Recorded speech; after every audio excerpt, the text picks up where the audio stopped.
दिन की बात है। भांडीर वन में एक वट के नीचे ब्रजेश्वर नंद श्री कृष्णचंद्र को गोद में लिए खड़े थे। अचानक ही काली घटाएं घिर आती हैं, वन में अंधकार छा जाता है, वायु बड़े वेग से बहने लगती है, तरु लताएं कांप उठती है, कदम तमाल पत्र छिन्न भिन्न होकर गिरने लगते हैं। अब नंद बाबा को भी चिंता हो रही है कि श्री कृष्ण की रक्षा कैसे हो। गोपों को गोचारण निरीक्षण करने वे आ रहे थे। श्री कृष्णचंद्र साथ चलने के लिए मचल गए। किसी प्रकार भी नहीं माने, रोने लगे, इसलिए वे उन्हें साथ ले आए थे। यहाँ वन में आने पर गोरक्षकों को तो उन्होंने दूसरे वन की गाय एकत्र कर वहीं ले आने के लिए भेज दिया। स्वयं उन गायों की संभाल के लिए खड़े रहे। इतने में यह झंझावत प्रारंभ हो गया। कोई गोरक्षक भी नहीं कि उसे गाय संभालकर वे भवन की ओर जाएं, तथा यूं ही गायों को छोड़ भी दे तो जाए कैसे। बड़ी बड़ी बूंदें जो आरंभ हो गई थी, अतः कोई भी उपाय न देखकर ब्रजेश्वर एकांत मन से नारायण का स्मरण करने लगे। मानो कोटि सूर्य एक साथ उदय हुए हैं। इस प्रकार दिशाएं उद्वासित हो जाती हैं तथा वह झंझावात तो ना जाने कहाँ चला गया। नंद राय आंखें खोल के देखते हैं कि सामने एक बालिका खड़ी है वृषभान कुमारी, तू यहाँ इस समय कैसे आई बेटी? ब्रजेश्वर ने अचकचा कर कहा। किंतु दूसरे ही क्षण अंतर्हृदय में एक दिव्य ज्ञान का उन्मेष होने लगा। मौन होकर वे वृषभानु नंदिनी की ओर देखने लगते हैं। कोटि चंद्र की द्युति मुखमंडल पर झलमल झलमल कर रही है। नील वसन भूषित अंग है, अंगों पर कांची, कंकड़, हार, अंगद, अंगुरियक, मंजीर यथास्थान सुशोभित है। चंचल कर्ण कुंडल तथा दिव्याति दिव्य रत्न चूड़ामणि से किरणें झर रही हैं। अंगों के तेज का तो कहना ही क्या है। भानु कुमारी की अंग प्रभा से ही वन आलोकित हुआ है। नंद राय को गर्ग जी की वे बातें स्मरण हो आई। पुत्र के नामकरण संस्कार से पूर्व उन्होंने एकांत में वृषभानु पुत्री की महिमा श्री राधा तत्व की बात बतलाई थी, पर उस समय तो नंदराय सुन रहे थे और साथ ही साथ भूलते भी जा रहे थे। इसी समय उन सबकी स्मृति हो आई, सबका रहस्य सामने आ गया। अंजलि बांधकर नंदराय ने राधा को प्रणाम किया और बोले, देवी, मैं जान गया पुरुषोत्तम श्री हरि की तुम प्राणेश्वरी हो एवं मेरी गोद में तुम्हारे प्राणनाथ स्वयं पुरुषोत्तम श्री हरि ही विराजित है। लो देवी, ले जाओ, अपने प्राणेश्वर को साथ ले जाओ। किंतु नंद कुछ रुक से गए। श्री कृष्णचंद्र की भीति विजड़ित नयनों की ओर उनकी दृष्टि चली गई थी। क्षण भर बाद बोले, किंतु देवी, यह बालक तो आखिर मेरा पुत्र ही है ना, इसे मुझे ही लौटा देना। नंद राय ने श्री कृष्णचंद्र को श्री राधा के हस्त कमलों पर रख दिया। श्री राधा श्री कृष्णचंद्र को गोद में लिए गहन वन में प्रविष्ट हो गई। वृंदावन की भूमि पर गोलोक का दिव्य रास मंडल प्रकट होता है। श्री राधा नंदपुत्र को लिए उसी मंडप में चली आती हैं। सहसा नंदपुत्र श्री राधा की गोद में अंतर्निहित हो जाते हैं। वृषभानुनंदिनी विस्मित होकर सोचने लगती है, नंद राय ने जिस बालक को सौंपा था वह कहाँ चला गया। इतने में गोलोक विहारी नित्य कैशोर मूर्ति श्री कृष्णचंद्र दीख पड़ते हैं। अपने प्रियतम को देखकर वृषभानुनंदिनी का हृदय भर आता है। प्रेमावश में वे विहल हो जाती हैं। श्री कृष्णचंद्र कहते हैं, प्रिय, गोलोक की वे बातें भूल गई हैं या अभी भी स्मरण है? मुझे भी भूल गई हैं क्या? मैं तो तुम्हें नहीं भूला। तुम्हें भूल जाऊं यह मेरे लिए असंभव है।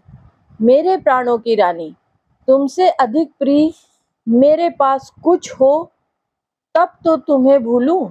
तुम ही बताओ, प्राणों से अधिक प्यारी वस्तु को कोई कैसे भूल सकता है। इस प्रकार ऋषिकेश्वर राधानाथ अपने प्रिया को अतीत की स्मृति दिलाकर, स्वरूप की स्मृति कराकर, उन्हीं के नाम की सुधा से उनको सिक्त कर प्रियतमा श्री राधा का आनंदवर्धन करने लगते हैं। राजा भाव सिंधु में तरंगे उठने, राधा भाव सिंधु में भी तरंगे उठने लगती हैं। भाव के आवर्त बन जाते हैं। आवर्त राधानाथ को रस के अतलत तल में डुबाने ही जा रहे थे कि उसी समय माला कमंडलू लिए जगत विधाता चतुर्मुख ब्रह्मा आकाश से नीचे उतर आते हैं। राधानाथ के चरणों में वंदना करते हैं। पुष्कर तीर्थ में 60,000 वर्षों तक विधाता ने श्री कृष्णचंद्र की आराधना की थी। राधा चरणारविंद दर्शन का वर प्राप्त किया था। उसी वर की पूर्ति के लिए एवं राधानाथ की मनोहारिणी लीला में एक छोटा सा अभिनय करने के लिए योग माया प्रेरित वे ठीक उपयुक्त समय पर आए हैं। अस्तु, श्री राधा एवं श्री राधानाथ को प्रणाम कर दोनों के बीच में विधाता अग्नि प्रज्वलित करते हैं। अग्नि में विधिवत हवन करते हैं। फिर विधाता के द्वारा बताए हुए विधान से स्वयं राशेश्वर हवन करते हैं। इसके पश्चात राशेश्वर दोनों ही 7 बार अग्नि प्रदक्षिणा करते हैं।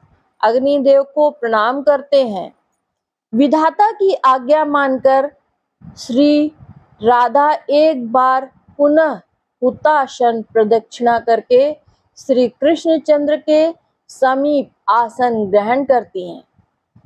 ब्रह्मा श्री कृष्णचंद्र को राधा का पाणी ग्रहण करने के लिए कहते हैं तथा श्री कृष्णचंद्र राधा हस्तकमल को अपने हस्तकमल पर धारण करते हैं। हस्त ग्रहण होने पर श्री कृष्णचंद्र ने 7 वैदिक मंत्रों का पाठ किया। इसके पश्चात श्री राधा अपना हस्तकमल श्री कृष्ण वक्ष स्थल पर एवं श्री कृष्णचंद्र अपना हस्तपद श्री राधा के पृष्ठ देश पर रखते हैं तथा श्री राधा मंत्र समूह का पाठ करती हैं। आजानुलंबित दिव्याति दिव्य परिजात निर्मित कुसुम माला श्री राधा कृष्णचंद्र जी को पहनाती हैं एवं श्री कृष्णचंद्र सुंदर मनोहर वनमाला श्री राधा के गले में डालते हैं। यह हो जाने पर कमलोद्भव श्री राधा को श्री कृष्णचंद्र के वाम पार्श्व में विराजित कर दोनों के अंजलि बांधने की प्रार्थना कर दोनों के द्वारा 5 वैदिक मंत्रों का पाठ कराते हैं। अनंतर श्री राधा श्री कृष्णचंद्र को प्रणाम करती है।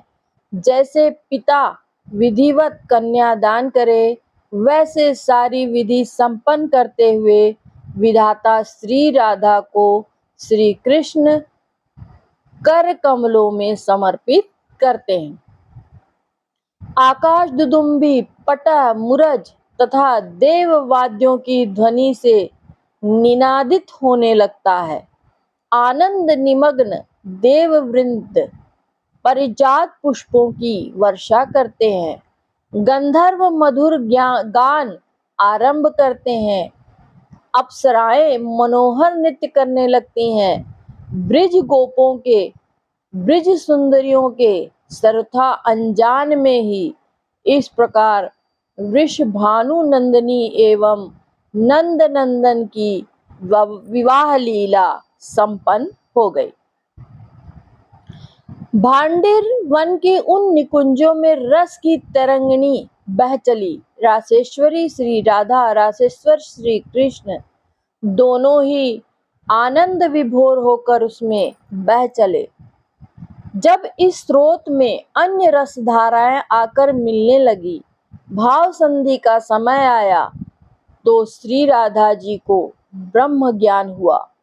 वृषभानु नंदनी देखती हैं, मेरी गोद में नंद राय जिस पुत्र को सौंपा था वह तो शेष सब स्मृति मात्र। श्री कृष्णचंद्र की वह कैशोर मूर्ति अंतर्निहित हो गई है, पुनः वे बालक रूप हो गए हैं। नंदन को श्री राधा यशोदा रानी के पास ले जाती हैं। मायावन में झंझावात आरंभ हो गया था। बाबा बोले, तू इसे ले जा, घर पहुंचा जा। बड़ी वर्षा हुई, देखो मेरी साड़ी सर्वथा भीग गई है, मैं अब जाती हूँ। घर से आए मुझे बहुत देर हो गई है, मेरी मैया चिंतित होंगी। श्री कृष्णचंद्र को संभाल लो। यह कहकर वृषभानु नंदिनी ने श्री कृष्णचंद्र को यशोदा रानी की गोद में रख दिया और स्वयं वृषभानुपुर की ओर चल पड़ी। यशोदा रानी ने देखा साड़ी वास्तव में सर्वथा आर्द्र है। प्रबल उत्कंठा हुई कि दूसरी साड़ी पहना दूं, किंतु मैया का शरीर निश्चेष्ट हो गया। ओह, कीर्तिदा की पुत्री इतनी सुंदर है। मैया इस सौंदर्य प्रतिमा की ओर देखती ही रह गई और प्रतिमा देखते ही देखते वन में लता जाल में जा छिपी। वहां भांडिर वन में ब्रजेश्वर नंद को इतनी ही स्मृति है कि वर्षा का ढंग हो रहा था और भानु कुमारी के साथ मैंने पुत्र को घर भेज दिया। जय श्री कृष्ण।